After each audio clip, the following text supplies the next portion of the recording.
welcome back to Questions from Quarantine. We are the Security and Global Health Project. I'm here with Dr. Margaret Bourdeaux and Professor Juliette Kayyem. This week, we'd like to address something that is on everyone's minds, of course, which is the demonstrations in America's streets. We are living in historic times in more ways than one. As our country takes to the streets on behalf of Black lives, we are also keenly aware that Black people are 3 times more likely to die of COVID than whites. We also know that carriers can transmit for up to 14 days before they show symptoms, and that our mouths and lungs are pushing out more droplets as we shout, chant, sing, all of the things people are doing at demonstrations. With all of this in mind, how, Dr. Bourdeaux, we'll start with you, can we do the necessary protesting and demonstrating for social change while also staying as safe as possible? Yeah, I'm glad you asked this because we are hearing a lot of concerns, right? That public health officials, didn't speak out in support of some of the protests against the lockdowns and the social distancing measures, and yet have come out in general more supportive of the Black Lives Matter protests. And I just want to give a little bit of context here, in terms of how to thread that needle and why public health folks are so concerned and so much more in how they're looking at the Black Lives Matter protest as a public health issue. I watched the Hunger Games with my daughter over the weekend, and there's this funny scene where, the Hunger Games of the story of a heroine who gets conscripted to fight to the death other children, and she does a small act of defiance against the government. And the kind of humorous scene is when her government minder comes in and says to her, "Oh my gosh, if you do that, the government officials might try to hurt you." And I think that the public health officials are at risk of being like that government minder, of saying, "Oh my gosh, don't protest, COVID-19 might kill you." Well, guess what? COVID-19 has, as you mentioned, sickened and killed Black Americans at much higher rates than white Americans. And the reason for that, of course, is the same reason that gave rise to the murders of George Floyd and Ahmaud Arbery and Breonna Taylor, which is the predacious economic and political systems that systematically deprive Black and brown communities of their rights and resources.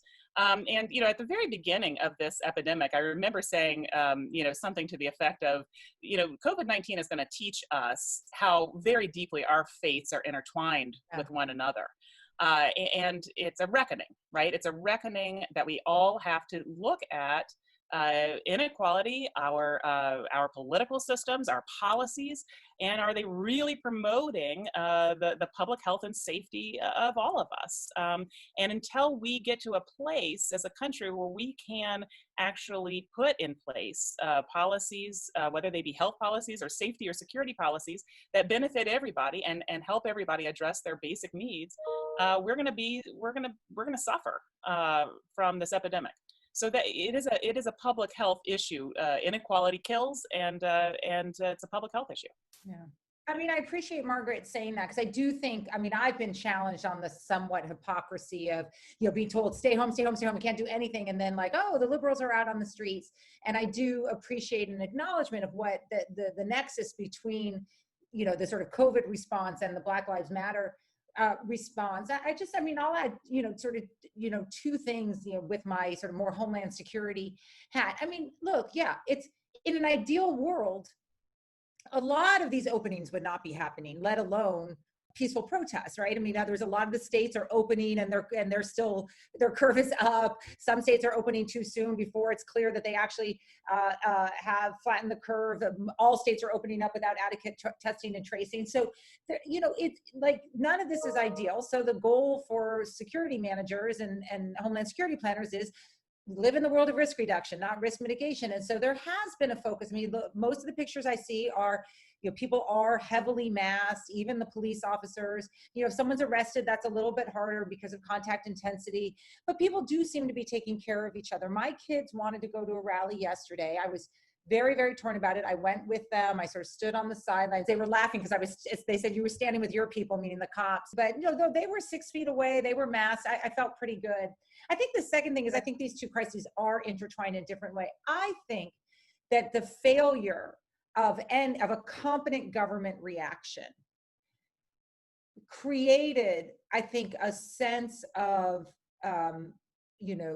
America's demise and the lack of American exceptionalism and the sense that things are not working, that is reflected in the injustices that we see and the income inequality and the lack of adequate health care, and that everything just seems to be broken. I mean, if you look at the polling, take the president out of it, and his polling is pretty bad.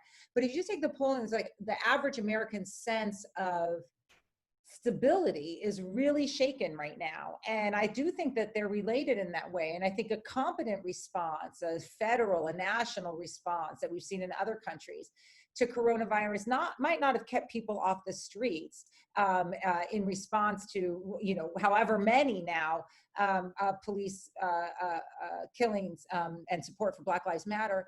But I do think that the failure of it really did contribute to the sense of we're alone and we need to seek community amongst each other because our government is not providing that. Thank you, Juliette. Well, we here at Questions from Quarantine are with you. Black Lives Matter. We will be happy to hear from you next week. If you have any further questions, hashtag us Questions from Quarantine. Thank you and see you next week.